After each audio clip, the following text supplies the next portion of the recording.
off, and I can't sustain it. Yes. So let's just say that okay, I have a belief system.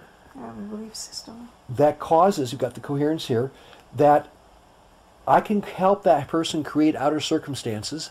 Yeah, I can help that person create outer circumstances. Or I have an intention to see outer circumstances on their part. Or I have an intention to see outer circumstances on their part. So I don't have to own up to what I'm doing. So I don't have to own up to what I'm doing. It keeps me from having to face my fear.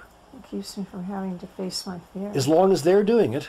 As long as they're doing it. I'm not doing it. I'm not doing it. And that makes me feel somewhat good. And that makes me feel somewhat good. But you notice how we lost coherence. On the other hand, I don't really like blaming it on them anymore.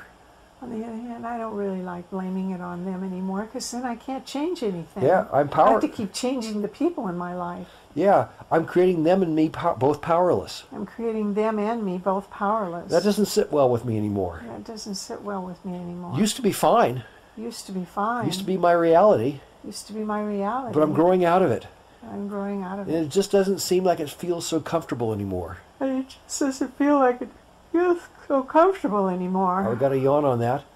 And so I'm not willing to put up with that anymore. So I'm not willing to put up with that anymore. I think I'll just tell the truth. I think I'll just tell the truth. I It's think me. It's me. It's me that gets scared and pulls away. It's me that gets scared and pulls I want away. to say that a few times so I can feel it. It's me, Sharon, that gets scared and pulls away. It's not about them. It's me that gets scared and pulls away. It's okay. It's okay. It's just what I do when I get scared. Yeah. It's okay to say it's me and not them. It's okay to say it's me and not them. It's okay to acknowledge that I want to pull away. It's okay for me to acknowledge that I want to pull away. Doesn't mean something's wrong with me. It doesn't mean something's wrong with me. Sometimes they do things that scare me.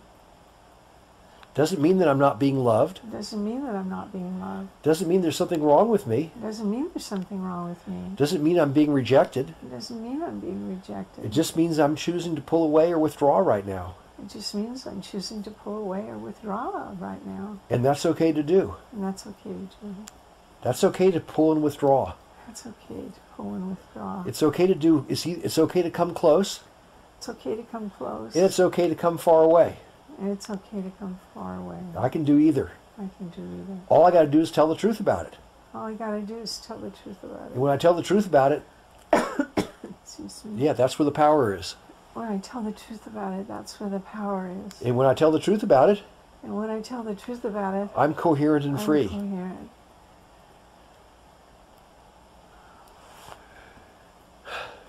This is a good completion point for this session. Okay. We've gotten your coherence has gotten up to 10%, which was in the beginning we were only at about 2%. So your coherence is up to about 10%.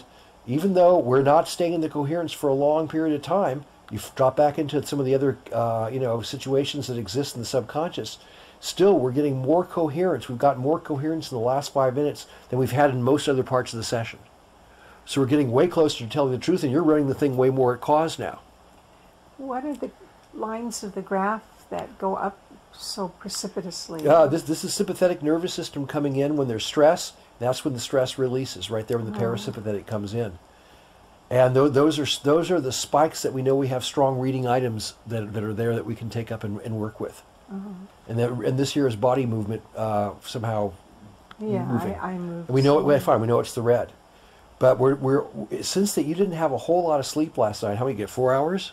Yeah. Normally I wouldn't do a session with someone with 4 hours. It's more like an assist or an emergency session, which you really needed and wanted. Yes. And so I'm willing to do the session even though you had 4 hours of sleep, but I'm not willing to run the session too long. Okay, good. Because I don't want to drop back. I want to take it on a win and leave it on a win. Wonderful. And if you were in better shape, I would persist on this item, this item, this item.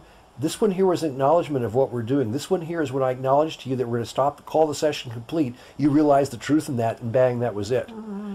But you don't have enough well-being right now to get this into the higher levels of coherence. And so we've about right. Yeah, we've accomplished. But thank you for doing, because emergencies come up, and sometimes a session needs to be done when an emergency arises. Yeah, and it's an emergency assist. Like I say, normally I wouldn't do the session. I want to see the person get 8 hours. I want to check to see that they're hydrated. I probably not. With you, I would do it earlier in the morning rather than later at night. You know, when you have more energy. I wouldn't do it in a day that you had worked because that's going to take your energy too. I would do it a whole lot different. But this is a training session and B, an emergency session.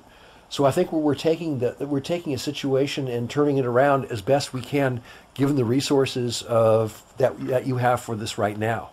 Now, people who do this work will have to face clients that have emergencies. Yeah, and 4 hours sleep and a few other things. And so, given another time, you run much faster, much deeper, and get coherent much faster.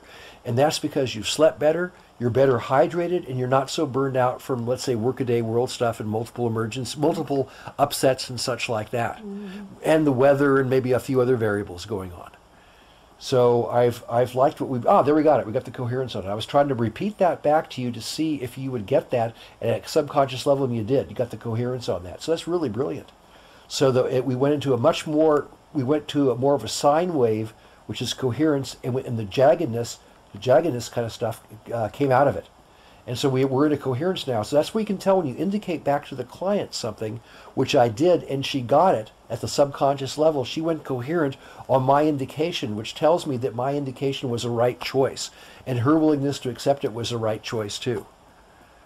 So that's an example how we gave a right indication, a correct indication, and got a coherence on it. And also you've been flowing coherently in this for a while. So I know we've gotten some negative mental energy off. But I know your well-being and your restedness is not enough to hold the coherence.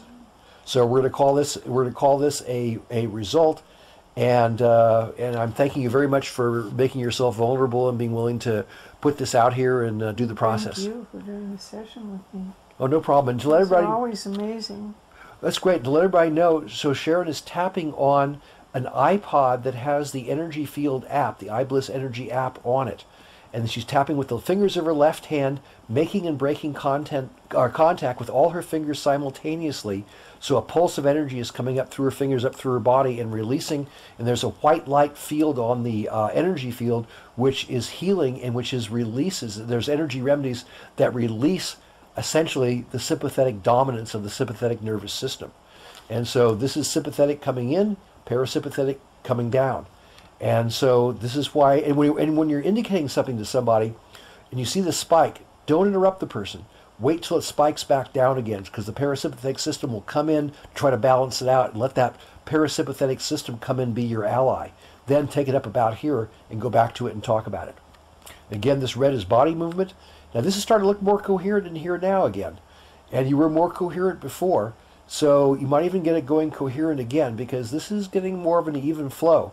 And the jaggedness is stress. And if you visualize the jaggedness, we don't have it right here in this graph. When you get a lot of jaggedness like this is stress. And when you get a smoother line like this, smoother sine wave, that's coherence. Yeah, well, there it is. So we got the coherent line here, coherent indication. So Sharon's purring like a cat right in this part here. See right here, from here to here? Sharon's purring like a cat. And that's a really good sign. So I'm gonna call it enough, and I'm thanking everybody for this participating in this training and getting a chance to see how this is. The more you work with this, the better you get. And if you don't get it all the first time by watching the video, don't worry, because what will happen is each time you watch it, each time you do a session with somebody, you'll pick up 1 or 2 additional points. Pretty soon you'll start reading the graph just like I read it. And the only reason I read it the way I do is because I've been at it for a lot longer and have a lot more training. But these videos are going to impart that training to you in the audios that I'm producing, so you'll be able to do it really well, and you can save a lot of time on sessions when you know how to do that. So anyway, I'm glad to have had this opportunity here today, and I thank you all, and I thank you, Sharon. Thank you.